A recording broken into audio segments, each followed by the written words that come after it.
Gitu. Makanya saya terlalu kurus nih, kurang dekat nih. Iya. Ini enak nama mboten nih. Enak. Makanya kok kejedaan nih. Enggak apa-apa. Jadi mau pakai wong Enggak masalah, santai aja. Mungkin anak saya aja. Assalamualaikum warahmatullahi wabarakatuh. Ketemu lagi. Ketemu lagi dengan Pak Tuan. Dulur-dulur, sekarang saya ada di Gazebo bersama Gus Yai Imam Bukhari. Ya, santai-santai, jagung-jagung sambil makan. Makan dan cerita maksudnya. Siap. Ada kegiatan makan, ada cerita-cerita. Wow. Sesuai konten saya terbaru, makan dan cerita. Dan cerita. Hari ini keren ya makanannya. Ini ujian terakhir. Ujian terakhir, hari terakhir maksudnya. Wow. Ada kan itu Gus Yai ya. Nah, ada mie dari Janur Kuning. Enggak. Ini ada mie pedas ini. Saya biasanya pesan yang pedas. Nggak tahu, belum saya buktikan apakah pedas betulan atau tidak. Ya. Sampai api numplak ya. Belum mau nggak Gus Yai? Oke, siap.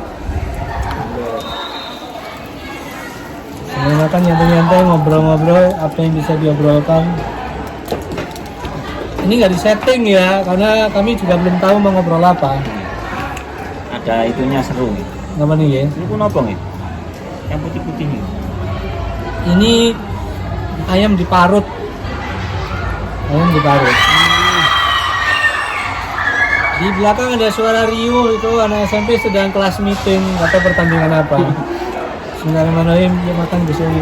Siap. Sampun. Saya habis duluan. Ayam diparut tadi ngoten ya. Iya. Kalau kita itu nanu apa? Koyang. Bukan ayam. Jadi ayam mungkin cuma dikukus atau direbus, tidak digoreng kelihatannya tuh nggak tahu sih. Jadi kuno diparut fry.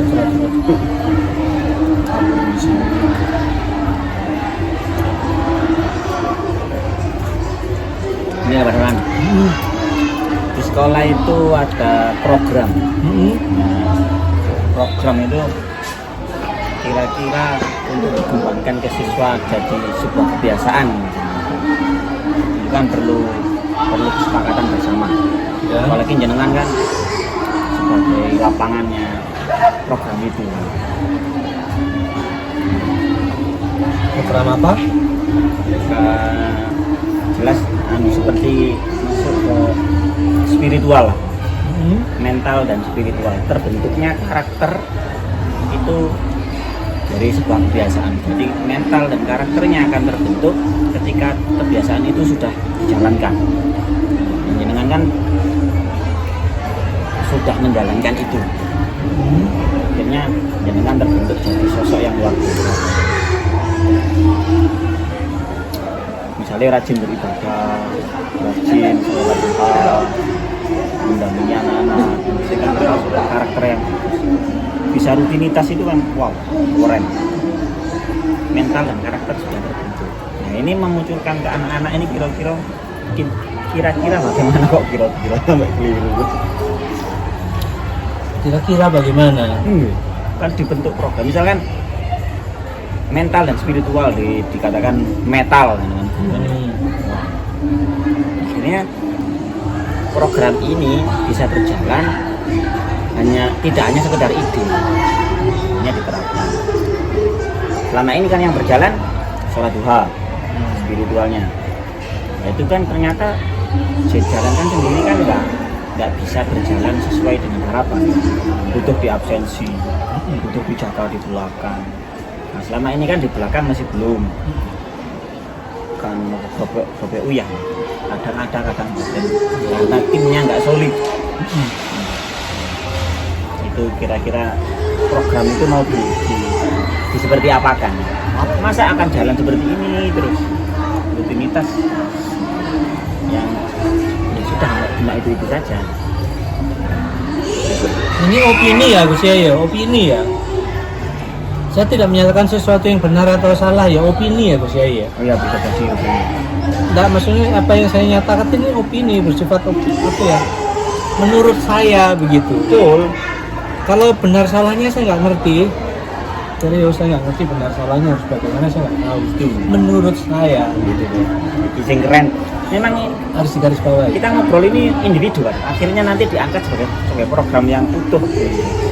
Kalau memang Sepakat. sepakat, Iya, betul. kalau nggak disepakati buat apa? Memang elemen-elemen yang terkait itu harus benar-benar bisa bekerja sama dengan baik. Masih absurd ya. Menurut saya begini, sisi siswa, sisi guru gitu kan ya, yang pasti itu kan. Dari sisi siswa, anak-anak kita kan heterogen kan menurut saya.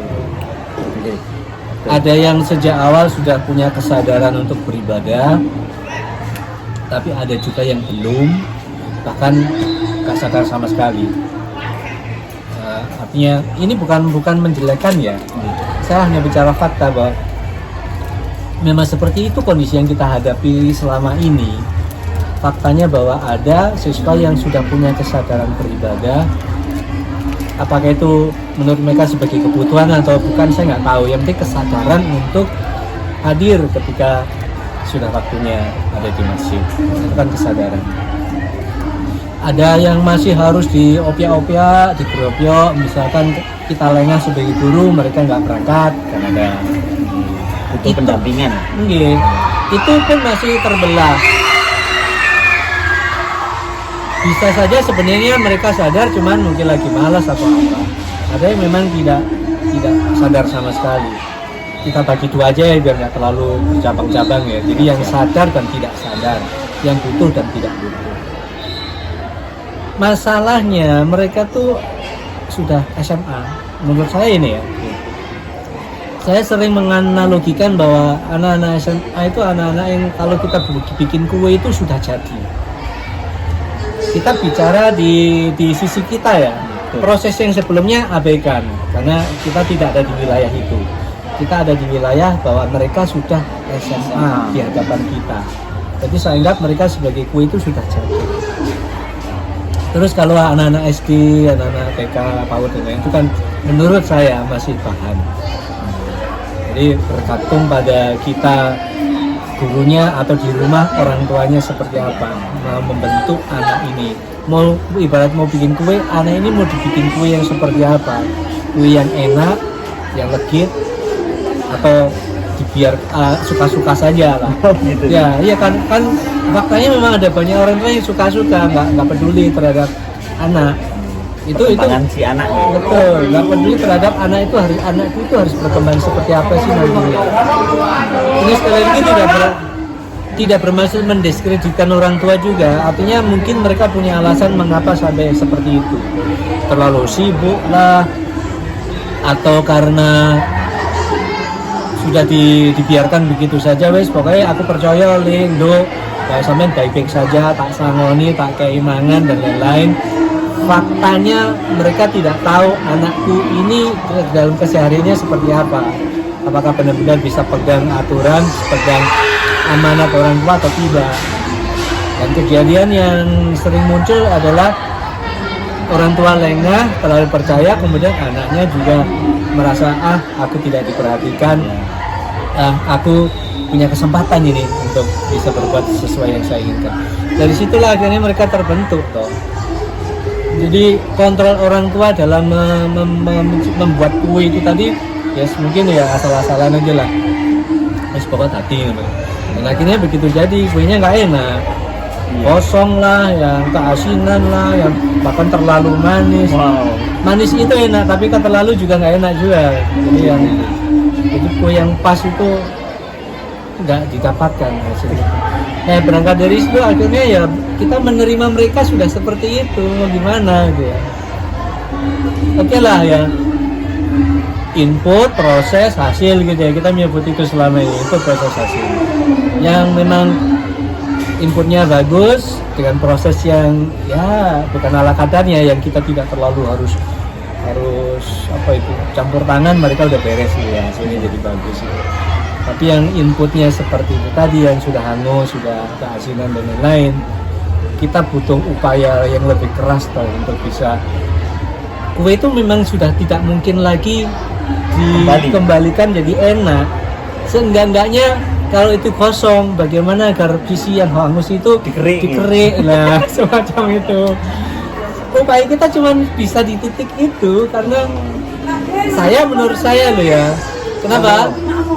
Nami ada ibu lewat ya. Ya. Jadi upaya kita menurut saya baru bisa sebatas itu. Yang penting dalam kondisi seperti itu diupayakan bagaimana kue itu tetap bisa enak dimakan.